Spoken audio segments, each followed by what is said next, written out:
తత్వం charitable trust ఆధ్వర్యంలో 5 ఎకరాల స్థలము చారిటబుల్ ట్రస్ట్కి ఇప్పుడు చేరింది. మకుటంలో కాకినాడ రాజమండ్రి మధ్యలో పెద్దాపురం దగ్గర గండేపల్లి మండలములో రాజానగరానికి చాలా కూతవేటు దూరములో ఉన్నటువంటి ప్రదేశం.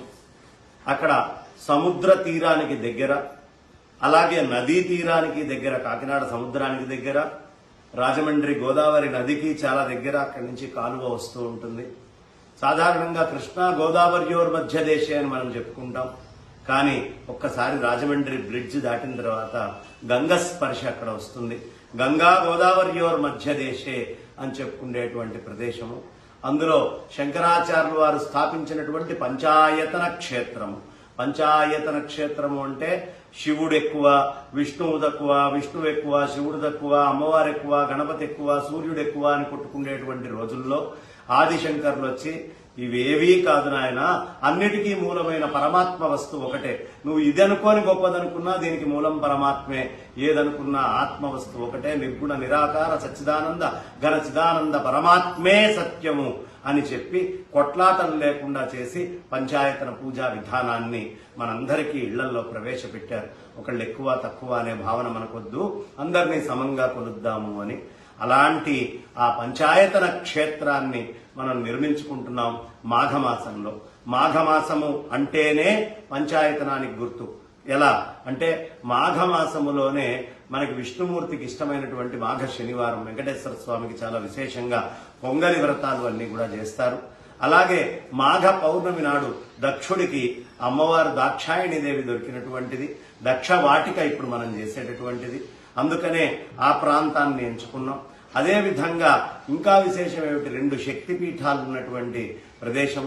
ఈ మాఘమాసములోనే గణపతి బ్రహ్మదేవుడికి ప్రత్యక్షమై మాఘకృష్ణ చతుర్థి నాడు ఆయన సృష్టిలో వచ్చే బాధల్ని పోగొట్టాడు. దాన్నే సంకష్ట చతుర్థి అని ప్రతి నెలా చేస్తాం. అసలు చతుర్థి మాఘకృష్ణ చతుర్థి. అలాగే సూర్యనారాయణమూర్తికి ఇష్టమైనటువంటి మాఘశుద్ధ సప్తమి, మాఘ ఆదివారాలు. అదే విధానంలో ఈ మాఘమాసంలో విశేషంగా పరమేశ్వరుడు లింగోద్భవ రూపంలో ఉద్భవించిన శివరాత్రి. అంటే అలాగే శివుడు వచ్చాడు, మనకి అద్భుతంగా అందరూ వచ్చారు. మాఘమాసంలో బ్రహ్మకి కూడా ఇష్టమైనటువంటి రోజు మాఘ పంచమి, సరస్వతి అమ్మవారికి విశేషంగా చేస్తాం. కాబట్టి సమస్త దేవీ దేవతాత్మకమైనటువంటి శక్తులన్నీ మాఘమాసంలో ఉంటాయి. కాబట్టి ఈ మాఘమాసంలో ముహూర్తాన్ని మనం ఎంచుకొని ఆ ముహూర్తంలో 3:17 25వ తారీఖు నాడు రాత్రి ఫిబ్రవరి నెలలో మనం చక్కగా సుముహూర్తాన్ని నిశ్చయించుకున్నాం. అందులో భూదానం చేయడానికి శక్తిపీఠాలు చెప్పాను. పంచారామాల్లో 2 ఆరామాలు ఉన్నాయి. అలాగే నవ తిరుపతుల్లో చదలవాడ తిరుపతి కూడా చాలా విశేషంగా అక్కడ ఉన్నటువంటి ప్రదేశము. నది సముద్రము చెప్పుకున్నాం. ఇలా అన్నీ ఉండి పూర్తిగా అన్నపూర్ణ స్వరూపమైనటువంటి ఆ గోదావరి జిల్లాలలో భూదానం చేసుకునేటువంటి భాగ్యం. ఏమిటండి భూదానం అక్కడ చేస్తే ప్రత్యేకత? ఏమండి, పితృదేవతల్ని ఉద్ధరించాలంటే 3 ప్రదేశాలు ఉన్నాయి. మొదటిది బీహార్లో గయ అయితే, రెండోది ఒరిస్సా జాజ్పూర్ గయ అయితే, మూడోది పిఠాపురంలో ఉన్నటువంటి అద్భుతమైనటువంటి క్షేత్రము. ఆ క్షేత్రాన్నే పాదగయ అని పిలుస్తాం. అలాంటి పాదగయ క్షేత్రంలో విశేషంగా అక్కడ ఉంది. కాబట్టి పితరుల్ని స్మరించుకొని చేయాలన్న ఒక భూదానం చేసే భాగ్యం 5 ఎకరాల్లో ఇవ్వడం జరిగింది. నేను సంక్షిప్తంగా చెప్తున్న వీడియో కోసం. విశేషంగా ఎన్ని గంటలు చెప్పినా సరిపోనంత గొప్ప ప్రదేశంలో ఈ క్షేత్రాన్ని కడుతున్నాం. అక్కడ ఎవరైనా ఈ సంస్థకి భూదానం, ఇప్పుడు 5 ఎకరాలు ఉంది, దీన్ని 100 ఎకరాలు చేసి ఒక మహా సంస్థానం కింద మార్చాలి అనేటటువంటిది ఉద్దేశం. శృంగేరి జగద్గురువుల ఆశీస్సులతో, శృంగేరి జగద్గురువుల యొక్క పర్యవేక్షణలోనే ఈ కార్యక్రమాలన్నీ చేయడం జరుగుతుంది సంస్థ పక్షాన. అందులో ప్రధానంగా ఎవరైనా భూదానం ఒక 100 గజాలు చేయాలంటే 1,00,000 రూపాయలు, 50 గజాలు చేయాలంటే 50,000 రూపాయలు, 25 గజాలు చేయాలంటే 25,000 రూపాయలు, 10 గజాలు చేయాలనుకుంటే 10,000 రూపాయలు. వామనుడికి 3 అడుగులు ఇచ్చిన బలి చిరంజీవిగా ఎలా ఉండిపోయాడో అలా చిరంజీవిగా వైకుంఠంలో ఆ పరమాత్మ అనుగ్రహాన్ని పొందాలి అంటే 3 అడుగులు దానం చేస్తే 3,000 రూపాయలుగా నిర్ణయించటమైంది. ఎవరైనా దానం చేయాలి అనుకుంటే కింద వివరాలు తత్వం charitable trust Google pay number అన్ని ఇచ్చాం.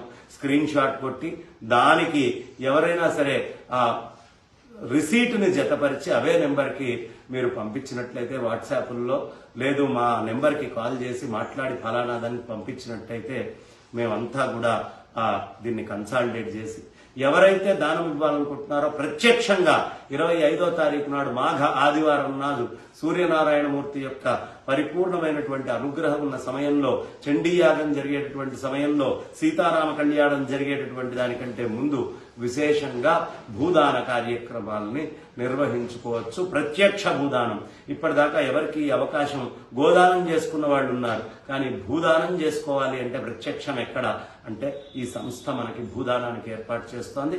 కాబట్టి భూదానం చేసుకోవాలనుకునే వాళ్ళందరూ కింద నెంబర్లను సంప్రదించి సకాలంలో ఈ అవకాశాన్ని ఈ మాఘమాసంలో సద్వినియోగం చేసుకోవాల్సిందిగా ప్రార్థన.